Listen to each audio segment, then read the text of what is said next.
ಏನು ಕೇಳ್ತಾಳೆ ಹೆಂಡತಿ ಹೇಳಿ?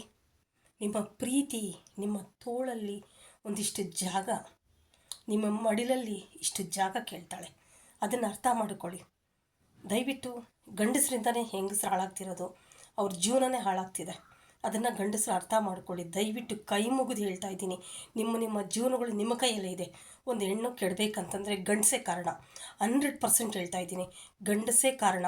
ಯಾಕೆ ಅಂತಂದರೆ ಅವ್ರಿಗೆ ಸಮಯ ಕೊಡ್ತಿಲ್ಲ, ಅವ್ರನ್ನ ಪ್ರೀತಿಯಿಂದ ನೋಡ್ಕೋತಿಲ್ಲ, ಹಿಂದೆದೇನೋ ಎತ್ತಾಕೋದು.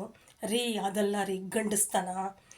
ನೋಡಿ ಮೊನ್ನೆ ಒಬ್ಬ ಹಿಂದೆದೆಲ್ಲ ಎತ್ತಾಕಿಲ್ಲ, ನಾನು ತುಂಬ ಚೆನ್ನಾಗಿ ನೋಡ್ಕೋತೀನಿ, ಸಂತೋಷ, ಆ ಥರ ಇರ್ರಿ. ಇನ್ನೊಂದು ಲೇಡಿ ಹೇಳ್ತಾರೆ ಹಿಂದೆದೆಲ್ಲ ಎತ್ತಾಕ್ತಾನೆ, ಬಟ್ ಅವಳು ಮಾಡಿಲ್ಲದೆ ಇರೋದು ಎತ್ತಾಕ್ತಾನೆ. ತಪ್ಪಲ್ವೇನ್ರಿ ರೇ? ಅದೆಲ್ಲ ಗಂಡಸ್ತನ. ಪ್ರೀತಿಯಿಂದ ನಡ್ಕೊಳ್ಳೋ. ನೀನು ತಾಳಿ ಕಟ್ಟಿದಾಗಿಂದ ನಿನ್ನ ಹೆಂಡತಿ ಹೇಗಿದ್ದಾಳೆ ಅನ್ನೋದು ಅರ್ಥ ಮಾಡ್ಕೊ. ಹಿಂದೆದು ನೀನು ನೋಡಿದ್ದೀರಾ ನೀವು? ಯಾಕೆ ಎತ್ತಾಕ್ತೀರಾ?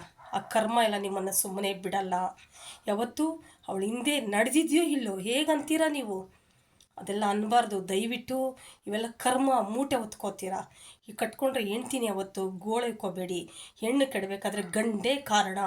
ಗಂಡಸರು ಕರೆಕ್ಟಾಗಿರಿ. ಇವತ್ತು ಹೆಣ್ಮಕ್ಳು ಎಷ್ಟು ಅಡ್ಡದಾರಿಗಳು ಹಿಡಿತಾ ಇದ್ದಾರೆ ಅಂದರೆ ಗಂಡಂದರೆ ಕಾರಣ ಅಂತ ಹೇಳ್ತೀನಿ. ತುಂಬ ಉದಾಹರಣೆಗೆ ಎಷ್ಟು ಜನ ಹೆಣ್ಮಕ್ಳು ನನ್ನ ಹತ್ರ ಬರ್ತಾರೆ ಅಂದರೆ ಮ್ಯಾಟ್ರಿಮೋನಿಗೆ ಒಬ್ಬೊಬ್ಬರು ಸ್ಟೋರಿ ಕೇಳ್ತಿದ್ರೆ ಕಣ್ಣಲ್ಲಿ ನೀರೆಲ್ಲ ರಕ್ತ ಬರುತ್ತೆ. ಈ ಹೆಣ್ಮಕ್ಳು ಹಿಂಗಾಗೋದಕ್ಕೆ ಗಂಡಂದರೆ ಕಾರಣ ಅಂತ ಹೇಳ್ತೀನಿ. ಎಲ್ಲ ಗಂಡಸ್ರಿಗೆ ಹೇಳ್ತೀರ, ಕೆಲವು ಗಂಡಸರಿಗೆ. ದಯವಿಟ್ಟು ಈ ವಿಡಿಯೋ ಯಾರು ನೋಡ್ತಾ ಇದ್ದೀರೋ ಮನುಷ್ಯರು ತಿದ್ದುಕೊಳ್ಳಿ, ದಯವಿಟ್ಟು ಅರ್ಥ ಮಾಡ್ಕೊಳ್ಳಿ. ಹೆಣ್ತೀನಿ ಅವತ್ತು ಗೋಳಿಕೋಬೇಡಿ, ನೋವಿಸ್ಬೇಡಿ. ಟೈಮ್ ಕೊಡ್ರಿ, ಪ್ರೀತಿ ಕೊಡ್ರಿ, ಗಂಜಿ ಕೊಡ್ರಿ, ಪ್ರೀತಿ ಕೊಡ್ರಿ. ಒಂದು ಗಾದೆ ಇದೆ, ಒಂದು ಹೆಣ್ಣತ್ರ ಹೇಳಬಾರ್ದ ಪದನ ಒಂದು ಹೆಣ್ಣತ್ರ ಸವಾಸ ಮಾಡಿದ್ರೆ ಅವಳು ಋಣ ತೀರ್ಸೋಕ್ಕೆ 7 ಜನ್ಮ ಆಗಲ್ವಂತೆ.